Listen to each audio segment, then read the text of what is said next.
Hello and welcome to our Express webinar series, Achieving Organizational Agility with Scrum at Scale. It's a bi-weekly series of short webinars intended to be 30 minutes or less, in which experienced Scrum at Scale experts share great insights into how to apply the Scrum Scale framework to implement organizational agility. I'm Gary Putlock, CEO of Scrum at Scale LLC, and I'll be your host for today's webinar. Each webinar in this series will focus on a unique topic of interest regarding Scrum at Scale, with today's topic being launching an Agile practice. As a registrant of this webinar series, you'll be notified of future events and topics, but you may also find the list of upcoming events at our website at any time. As you may be aware, Scrum at Scale is the natural extension of the core Scrum framework, within which networks of Scrum teams operating consistently with the Scrum Guide can readily adapt to changing business needs while creatively delivering business outcomes of the highest possible value. It was created by Dr. Jeff Sutherland, co-creator of the core Scrum framework, and has successfully transformed the way work is done across many industries and domains. For an excellent overview of Scrum at Scale, including many case studies, I suggest listening to Jeff's recorded webinar, Achieving Business Agility with Scrum at Scale, available on demand at our website, www.scrumatscale.com. Scrum at Scale LLC, the company, is a joint venture between Scrum Alliance, the Scrum certification body, and Scrum Inc., the Scrum consulting and training business founded by Dr. Sutherland, and was created to provide certified training across the globe on the Scrum at Scale framework. Before introducing today's speaker, I'd like to briefly cover a few housekeeping items that'll hopefully improve the quality of the event for all of us. First, to provide you with the best listening experience, all audio lines except the host and presenter will be muted during the webinar. But if you'd like to ask the presenter a question, please use the Q&A panel on your console. We will do our best to answer as many questions as possible throughout the event.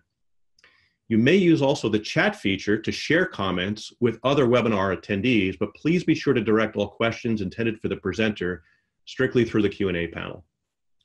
Also of note, please note that we'll not be using the raise hand functionality.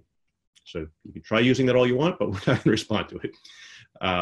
Finally, this webinar is being recorded and it will be available to play on demand from both the Scrum at Scale website and YouTube channel shortly after the conclusion of this event.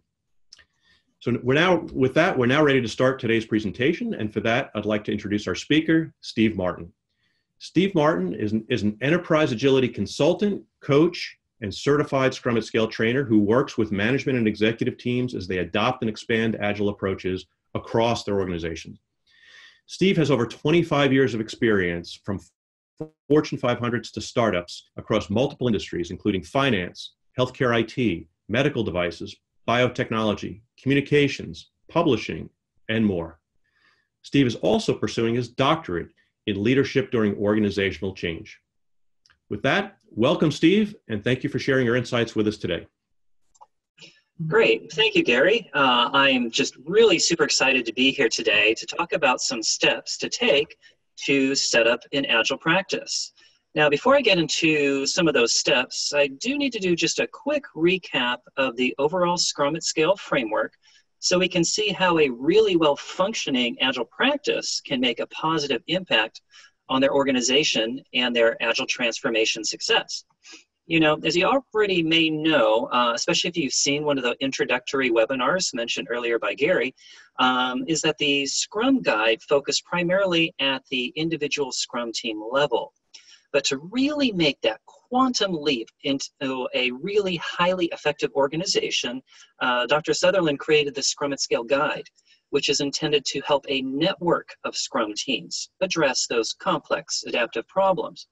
So we need to look at the whole organization, the whole system, in order to increase the organizational agility so that you can more successfully compete in today's uncertain and certainly rapidly changing world. So the Scrum at Scale Guide offers a framework of a series of components or patterns that you can use to customize your organization's transformation strategy. Now, as you see on the screen here, there's two primary components, two primary sets of components. One over on the left-hand side is the Scrum Master Cycle, which really addresses the how. And then you have on the other side, the Product Owner Cycle that addresses the what.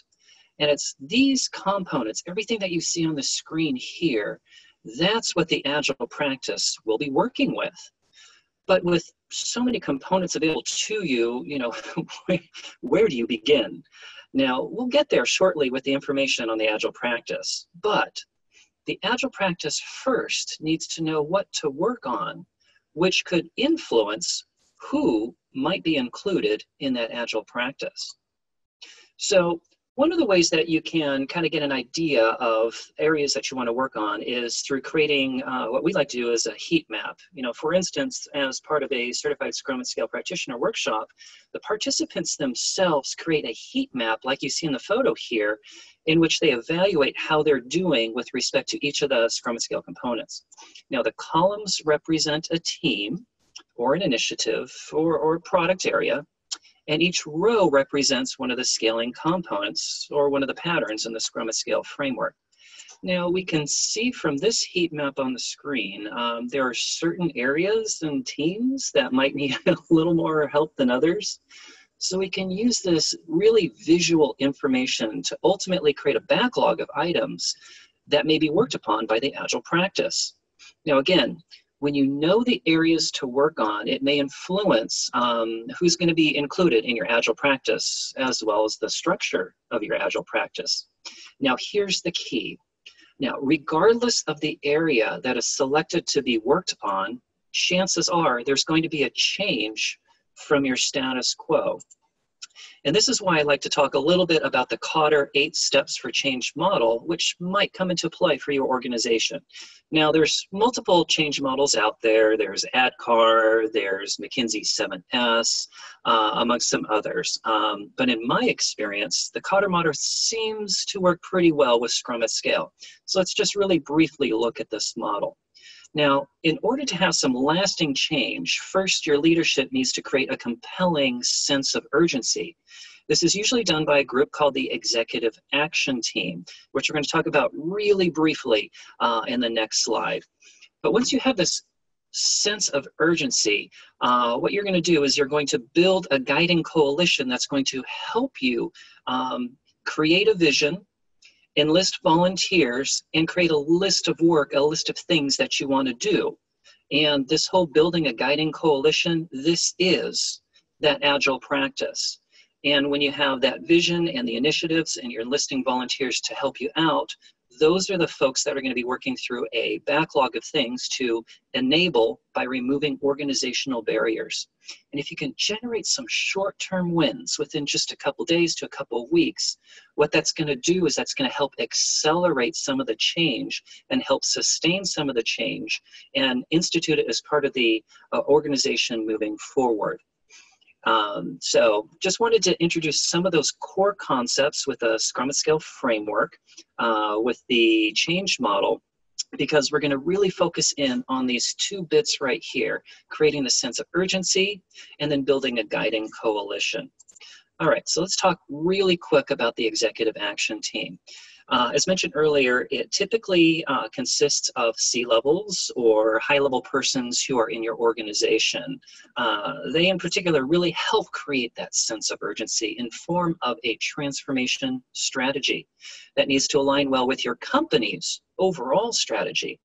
Now, this transformation strategy is going to be broken down into a transformation backlog, which contains the overall actions that the organization need to take to increase their agility. Now, since the members of this executive action team tend to be fairly high up in the organization, they just don't really have the time or the bandwidth to execute against the transformation backlog. This is where the Agile practice comes in. All right, so what is the Agile practice? It is essentially a Scrum team. Specifically, it's a cross-functional Scrum team that delivers towards the transformation vision initially created by the organizational E. Now, the Agile practice will be working with that transformation backlog, which again addresses the gaps in the higher priority components of the Scrum at Scale framework, which we talked about earlier. Remember the heat map? So working through that transformation backlog, organizations can increase its agility over time. Now, some of the typical things that they're going to work on include like coaching and training competencies for the organization. You know, we know that knowledge does not stop once the training is done. You don't walk out of training saying, hey, I know everything, and we're not going to change from here on out. No, we need to be sure that there's continuous learning happening both within and between the Scrum teams throughout the entire organization. Now, the Agile practice is also accountable for the quality of Scrum within the organization. So this means that we need to go beyond the tools and templates. You know, while these might be helpful with some of the structure, you know, just having tools and templates does not necessarily mean you're going to have a successful Scrum implementation. I think we've probably experienced that within our organizations. So what the Agile practice often does is they help with some of the coaching to ensure that the spirit and the intention of the Agile values, along with the principles and the framework of Scrum, are being executed and exercised well throughout the organization. Now, who is in this Agile practice? Well, I'm going to say some things from my experience. So from my experience, the Agile practice really typically includes managers and persons that typically have like a lead title, like a technical lead, a quality lead, a design lead, those types of folks. Now, it's not unusual in Agile transformations that when you have self-organizing, self-managing teams, folks with these titles of like managers and leads, bless their hearts, they don't really know what they're going to do. So we need to invite them to do something with their time. I want to focus them on enabling the organization to operate with greater agility.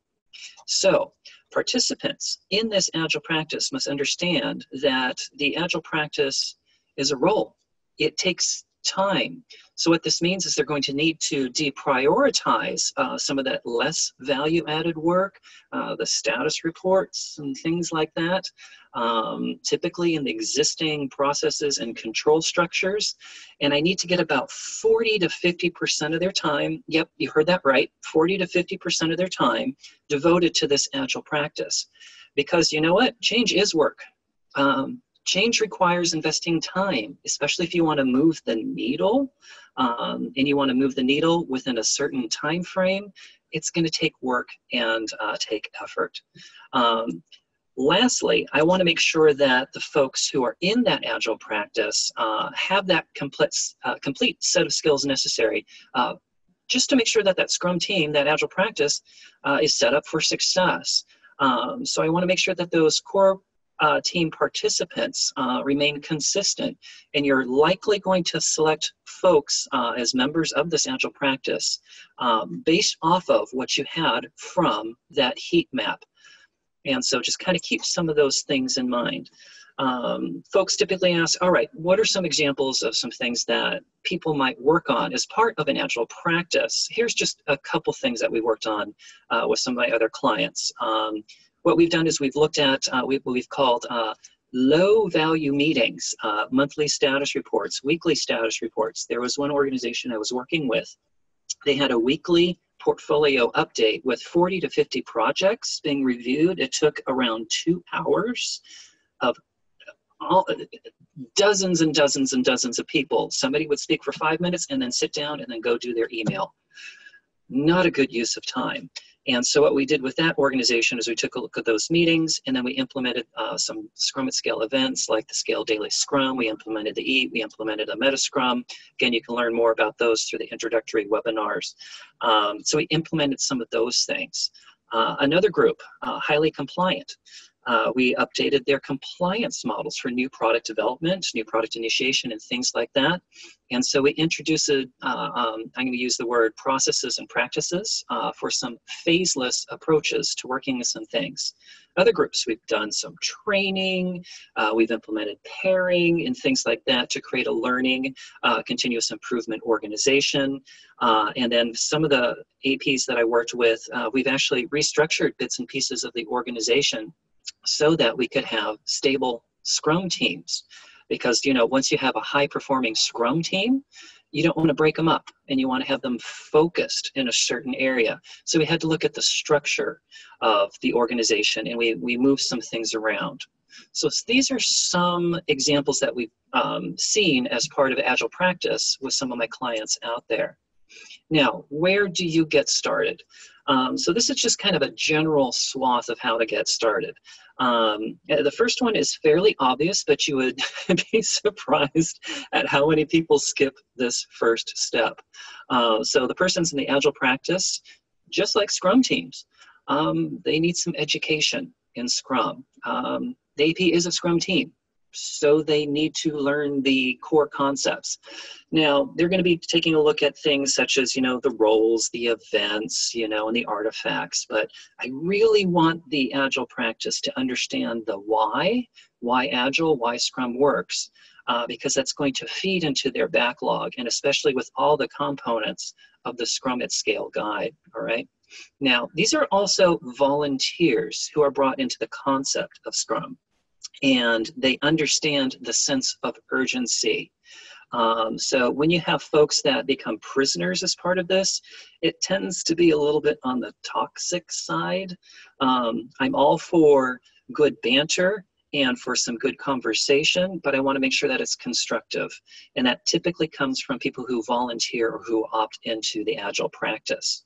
As I mentioned before, you want to make sure that your Agile practice, just like a Scrum team, is cross-functional and they have the skills necessary in order to deliver upon what it is that they need to deliver upon.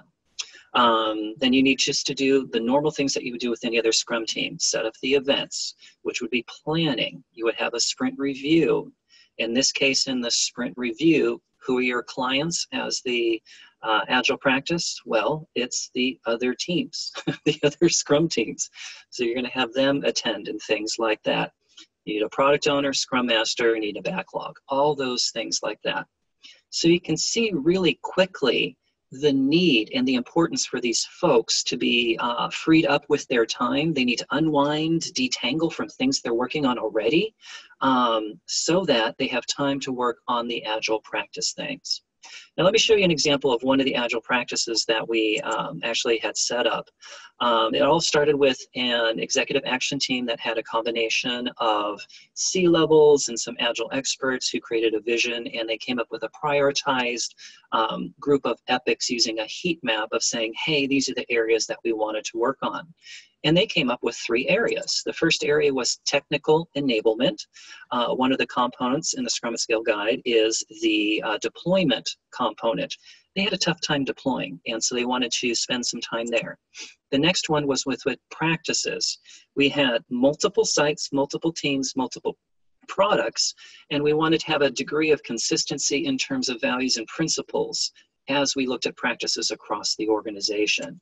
And then third, their product backlog. Wow, it was something only a mother or a parent could love.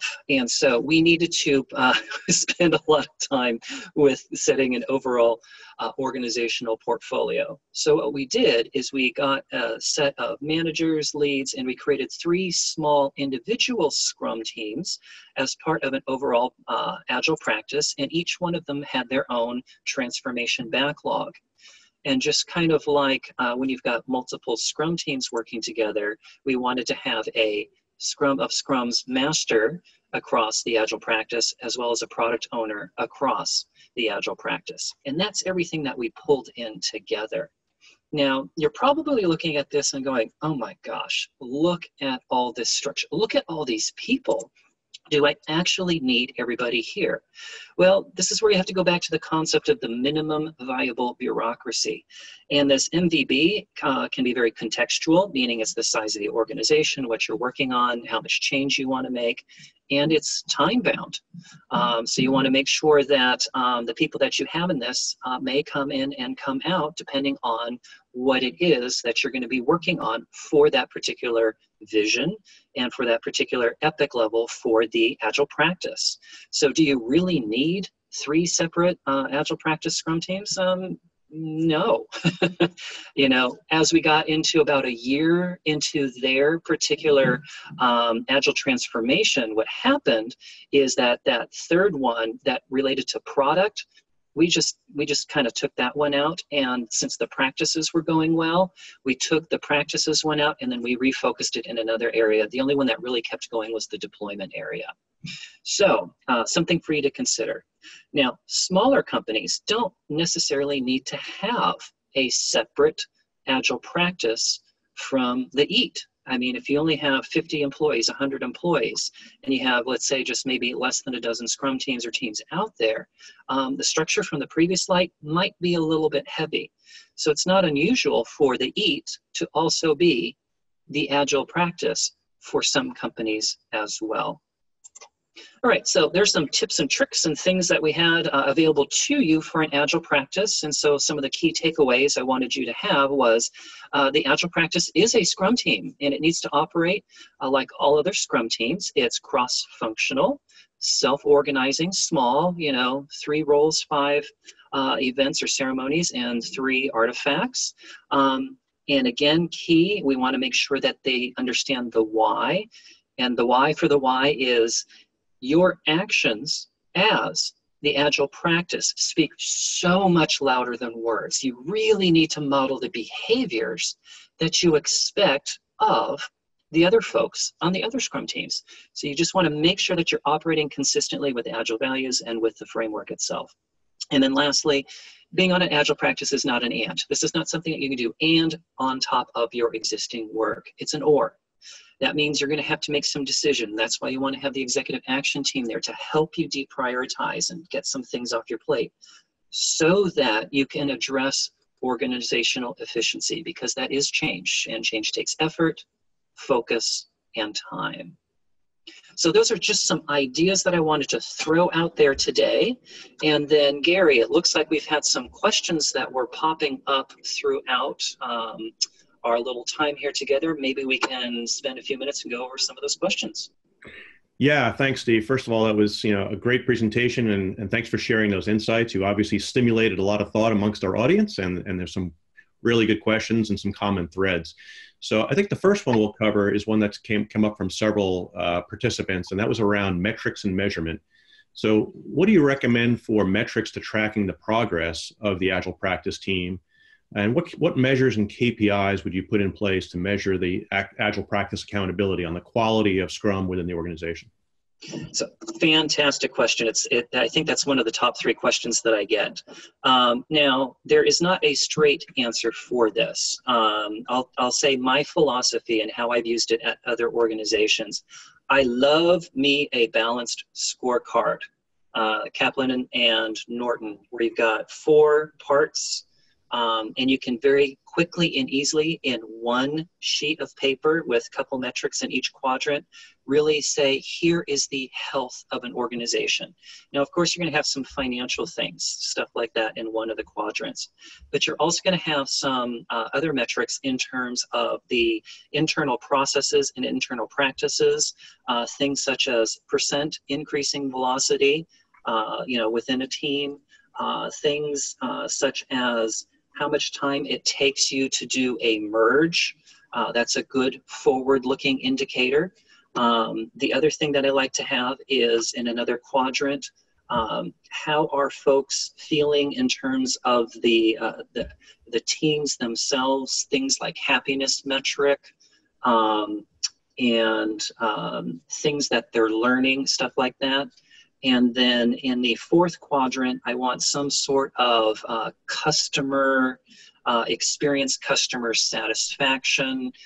So it's not unusual for me after each and every sprint review with my customers, whether it's a specific customer or a user group, we'll do a scale of 0 to 10. How are we feeling with the progress moving forward? What can we be doing differently? So you can track each one of these things, which are both lagging indicators, which tend to be more the financial things, and you have some forward-looking indicators like the happiness and how we're doing with our customers. Those things together give a nice round out vision of how we're progressing towards the vision. Great, thanks, Steve. Another question that came up was around a topic that you touched on in terms of dedicating the time to work on change management, which there's a cost associated with that. So the question is, what advice do you have for an Agile Practice member who's asked to focus on its goal, but are still expected to do their day job at 100%? That is, their manager can't understand that they have to deprioritize other work. Yeah, and this is where the executive action team comes into play, because we have to have a sense of urgency. As part of that sense of urgency, part of that messaging is what we're doing with the status quo is not working. And so we have to help ourselves get to the next level. And so when you've got a strong executive action team that has a clear sense of urgency, and you have that urgency that can have a very personal connection to the people who are going to be on the Agile practice, and those people who work with people in the Agile practice, that becomes essentially key. Now, I know that we talk a little bit, for example, in some of the change management, some of the metrics, some of the organizational considerations and stuff like that as part of the classes. I'm just seeing we're coming to the bottom of the hour here, but we can explore a lot of those things as we start moving forward and get some more information. Yeah, Steve, I think we have time for one last question, and that is, in a global company, can you confirm that an Agile practice needs to be set up locally at each major site, given the importance of co-locating Scrum teams? If this is the case, is there an equivalent Agile practice Scrum Master to coordinate the global Agile practice teams? I think this is a common question in we have a lot of global distributed companies, on this call, and I think many would have the same question. Yeah, and that's exactly kind of what we did with that last one, with that example. Yeah. We had local Agile practices. We had 4 sites. We had 3 continents that we were working with, and multiple time zones. And so what we did is each Agile practice at each site had their own transformation backlog. But then we had a master group, kind of like a scrum of scrums, if you will, at that Agile practice level at the very top, to kind of make sure that teams were cross-coordinating across the local site. So it was a global vision, local control. Great. Thanks, Stephen. With that, we're reaching the end of our time box for today's event. But if you'd like to learn more about Scrum at Scale, one of the best ways to do so is take a certified Scrum at Scale practitioner class. Classes are delivered around the globe by our certified Scrum trainers, Scrum at Scale trainers such as Steve. And you can find a class near you by visiting our website. While you're there, please peruse our library of case studies, listen to recordings of previous webinars, and learn about upcoming events. I wish to thank Steve for taking the time to share his insights with us today and helping us all better understand how to achieve organizational agility with Scrum at Scale. So thank you very much, Steve. Great. I also wish to thank all of you for participating today and hope you've been inspired by Steve's talk. That includes today's Express webinar. Please look forward to the next in the series, which we'll be announcing shortly, and have a great day. Thank you, everyone.